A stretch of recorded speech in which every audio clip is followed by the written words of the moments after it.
Jenny Nash, and this is At the Capitol with Kory. And we're here today with State Representative Kory Kath. Welcome. Thank you so much. It's exciting to be out here, able to touch base with some constituents back home and to talk about the issues that are happening up here at the Capitol. Right. It's the second year of the biennium, the Yep. short session. And, you know, when session started, everyone said it was going to be real focused on jobs. And now we're getting kind of close to the end. And maybe you can just fill us in on where we're at. Yeah, you know, I think one of the concerns that a lot of us have had up here is that it seems kind of like a slow start. And now we're finally starting to see a few things come into fruition here that maybe will send a better message back home. But I would say that over January, February, and March here, been a slow start to really get some of that focus. We've been mired down in a lot of concepts of constitutional amendments, some policy issues, things like that, that really kind of got us off to that kind of rolling start. And now I'm finally starting to see some of that pick up. Some of it is because of the threat of the fact that we will be done here in the next month and a half or so.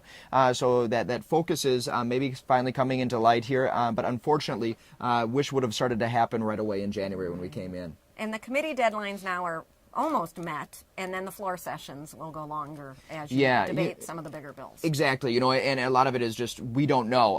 You know, serving in the minority right now, we don't get to set a lot of those schedules, and so now that we have met some of those deadlines and things, for me it is staying, you know, attuned to which bills are going to be coming forward, making sure that I represent my communities, hearing their voices in those bills, and making sure that it looks good for Owatonna and Waseca for District 26 to ensure that any results there are going to be best for Greater Minnesota and best for our communities.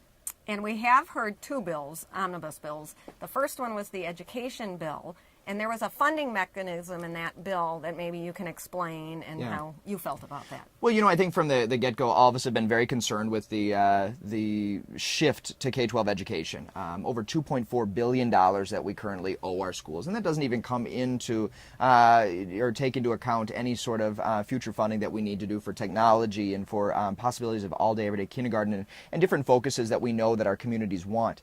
But this owing of $2.4 billion, their idea was to pay some of that back by using the reserve account from the state reserves.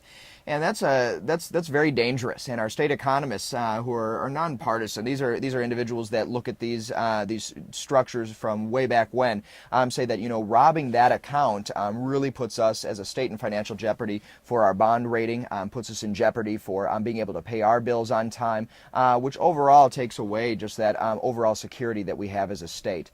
So I know it felt good to a lot of people to say, well, let's pay back some of that shift so that we can tell the schools that we're doing good by them. But the fact is it sends a false hope. And that's what I tell my students right now is that my hope is that we will find a long-term solution to paying back the schools, as well as a solution that's going to put into effect an increase to school funding that is going to allow us to do the work that we need to do to close that achievement gap and get our kids ready for those 21st century jobs.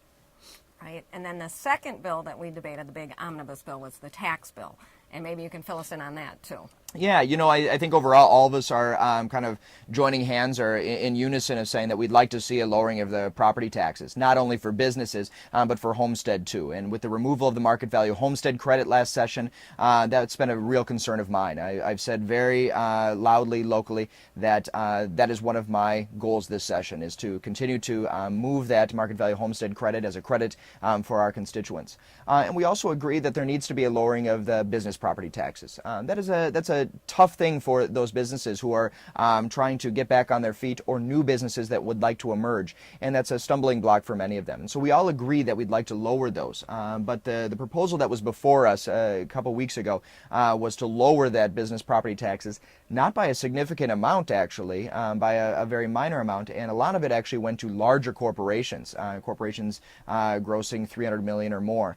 And what ended up happening is they were going to pay for that through a removal of the renter's credit, a further decline in the amount of credit that our renters get. And if there's one thing that was difficult for me, it's the number of phone calls that I get from the elderly or those with disabilities in my community who say that they count on that renter's credit, the fact that they pay property taxes, and they expect to get a little bit of that back, just like my homeowners do in Owatonna and Waseca. And what they're saying is that a further cut in that is going to devastate their family income as they make those really tough decisions at the kitchen table. That cut to them is going to have a significant impact, just like the market value homestead credit had with others. But this this is the third time that they would see a cut in their renter's credit. So definitely a concern of mine, and I've told my businesses that I am all for lowering their business property taxes, but we have to fund it in a way that's going to be plausible, that is not going to pit one taxpayer against another, but that one that is fair, that is going to make sure that everyone has a fair shake at getting a reduction in their property taxes. And you are one of the co-authors on the homestead credit, restoring that bill. Absolutely. And I think overall that conversation is kind of falling on deaf ears right now. And we need to make sure that we continue to talk about that, because that's an area of maybe a bipartisan agreement that before the end of the session I hope could happen. But we'll see. And please stay tuned for that. And please talk to other legislators or senators about that issue of saying, please, let's try and reach some consensus on bringing back that market value homestead credit that's going to benefit all property taxpayers in Minnesota. Well, thank you so much for the update. I know you're going to have some long floor sessions in the next week or so, and I know you've got constituents all the time in your office, and we're going to put that contact information up on the screen so people can call or come visit. And Great. Well, please stay in touch, because these are important times, these are important issues, and I look forward to addressing them for you. And thank you for joining us for At the Capitol with Kory.